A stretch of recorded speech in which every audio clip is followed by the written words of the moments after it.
Hello दोस्तों, welcome back to the academy channel. आज हम डिस्कस करेंगे डबल एक्टिंग एक्चुएटर्स के बारे में। और पिछली वीडियो में मैंने डिस्कस किया था सिंगल एक्टिंग एक्चुएटर और इन दोनों में क्या डिफरेंस है आज हम डिस्कस करेंगे। तो दोस्तों पहले हम देखते हैं डबल एक्टिंग एक्चुएटर क्या होता है। तो ये क्या होता है दोस्तों, एक डिवाइस है जो फ्लूइड या एयर को यूज करता है पावर जनरेट करने के लिए, रेसिप्रोकेटिंग मोशन जनरेट करने के लिए। दोस्तों यहाँ पर क्या होता है, दो इनलेट वॉल है, दो इनलेट पोर्ट है यहाँ पर जहाँ पे हमारा फ्लूइड या एयर इंटर हो।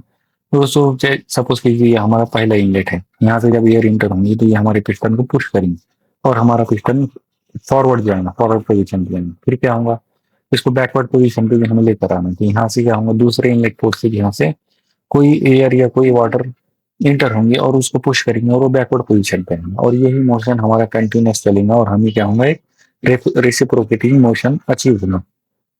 अब क्या होगा दोस्तों, जो सिंगल एक्टिंग एक्चुएटर था उसमें क्या था, सिर्फ एक ही इनलेट था। यहाँ से हमारा वाटर या एयर इनलेट होती थी और यहाँ पर एक स्प्रिंग लगी हुई थी जो हमारे एक्चुएट जो सिलेंडर है, पिस्टन है, उसको बैकवर्ड पोजीशन पर लेकर आती थी। तो यहाँ पर हम स्प्रिंग का यूज नहीं करेंगे, यहाँ पर हम क्या करेंगे, वाटर का ही यूज करेंगे या कोई फोर्स एयर या वाटर का यूज करेंगे उसको बैकवर्ड पोजीशन पे लाने के लिए। तो यही मेन डिफरेंस है हमारे सिंगल एक्टिंग एक्चुएटर और डबल एक्टिंग एक्चुएटर में। अब ऐसा हम ये क्यों करते हैं दोस्तों, हो सकता है कि हमें जो फॉरवर्ड पोजीशन पे भी पावर की रिक्वायरमेंट है और बैकवर्ड पोजीशन पे पावर की रिक्वायरमेंट है, इसलिए हम ऐसा करते हैं। अगर हमें बैकवर्ड पोजीशन पे पावर की रिक्वायरमेंट नहीं है तो हम क्या करेंगे, यहाँ पर स्प्रिंग का यूज करेंगे। तो सिर्फ हमें एक ही डायरेक्शन में मोशन या फोर्स अचीव होंगी। चलिए अब इसके वर्किंग प्रिंसिपल की बात करें। तो उसमें यहाँ पर दो पोर्ट होंगे, इनलेट और आउटलेट।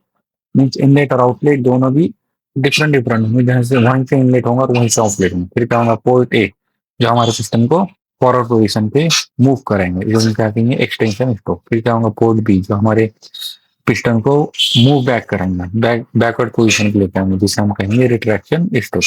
फिर क्या होगा, जो हमारा फ्लूइड होगा वो एंटर होगा एक साइड से और आउटर भी उसी साइड से होगा, बाहर भी उसी साइड से निकलेंगे। और यही मोशन हमें, यही प्रोसेस रिपीट होंगी और हमें कंटिन्यूस मोशन अचीव होगी। और इसका आउटकम क्या आएंगे, जैसे smooth control powerful motion both direction में हमें अचीव होगा। चलिए इसके मेन कंपोनेंट के बारे में डिस्कस करते हैं। पहले क्या होंगे, सिलेंडर बोर्ड जिसके अंदर हमारा पिस्टन का मैकेनिज्म है। फिर क्या होगा, पिस्टन होंगे जो हमारे जो पिस्टन रॉड है उसको फॉरवर्ड और बैकवर्ड मोशन देंगे। तो ये होंगे पिस्टन और पिस्टन रॉड। ये पिस्टन रॉड क्या करेंगे, हमारे फोर्स को ट्रांसफर करेंगे। फिर क्या होगा, फ्रंट और रियर एंड कैप्स मीन्स जो क्लोज करेंगे हम फ्रंट से और एंड को और फ्रंट को क्लोज करेंगे तो उसको क्या कहेंगे, front end rear and gap mean seal करेंगे। फिर टू इनलेट होंगे, इनलेट और आउटलेट पोर्ट होंगे। फिर सीलिंग एंड बियरिंग होंगी जो स्मूथ मूवमेंट है वो प्रोवाइड करने के लिए और लीकेज से बचाने। फिर कुशंस होंगे यहाँ पर दोस्तों, जो हमारा स्ट्रोक है वो कहीं सिलेंडर के बॉल से टकरा ना जाए, इसलिए हम क्या करेंगे यहाँ पर कुशंस, ये लेकिन ये ऑप्शनल होंगे। चलिए अब हम डिस्कस करेंगे types of double acting actuators. पहले क्या है, एनर्जी सोर्स के ऊपर हम इसको क्लासिफाई करें।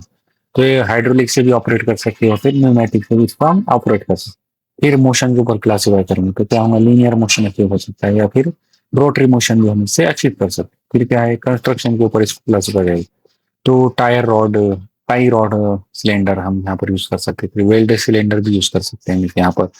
वैसे दोस्तों टेलीस्कोपिक डबल एक्टिंग सिलेंडर में हम यहाँ पर यूज करते हैं। फिर क्या है, रॉडलेस सिलेंडर भी हम यहाँ पर यूज कर सकते हैं। तो ये हमारा था कंस्ट्रक्शन के ऊपर, हमने इसको चार टाइप में क्लासिफाई किया हुआ है। चलिए इसके प्रॉपर्टीज एडवांटेजेस और एप्लीकेशन भी चलते हैं। पहली प्रॉपर्टी क्या है, हमें बोथ डायरेक्शन में फोर्स अचीव, फिर precise and smooth control achieve, high power output हमें अचीव होता है, वर्क विदाउट स्प्रिंग में वर्क कर सकते हैं, सूटेबल फॉर लॉन्ग स्ट्रोक, फिर हायर रिलायबिलिटी और कंटिन्यूस ऑपरेशन हमें अचीव होता है। और कंपोनेंट ज्यादा है इसलिए हमारा जो मेंटेनेंस है वो स्लाइटली मोर हो जाता है as compare to single acting actuator. फिर यहाँ पर एडवांटेज क्या है, पावर इन बोथ डायरेक्शन, फिर better control, high efficiency, handle heavy load पे, फिर नो स्प्रिंग फटीग है, यहाँ पर स्प्रिंग नहीं होगा तो फटीग नहीं है, suitable for automation and robotic. फिर एप्लीकेशन क्या है, इंडस्ट्रियल रोबोट्स यूज करते हैं, फिर मशीन टूल्स यूज करते हैं, प्रेसिंग एंड स्टैंपिंग मशीन, फिर construction equipment, manufacturing automation use करते हैं। वैसे इससे बहुत सारे ऑपरेशन, बहुत सारे एप्लीकेशन।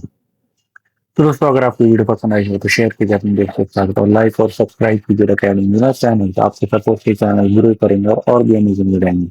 और इस वीडियो की पीपीटी मैं मेरे टेलीग्राम चैनल पे अपलोड कर दूंगा, आप वहां से डाउनलोड कर सकते हो। टेलीग्राम चैनल की लिंक आपको मेरे डिस्क्रिप्शन में मिल जाए। So thank you so much दोस्तों, मिलते हैं नेक्स्ट वीडियो में।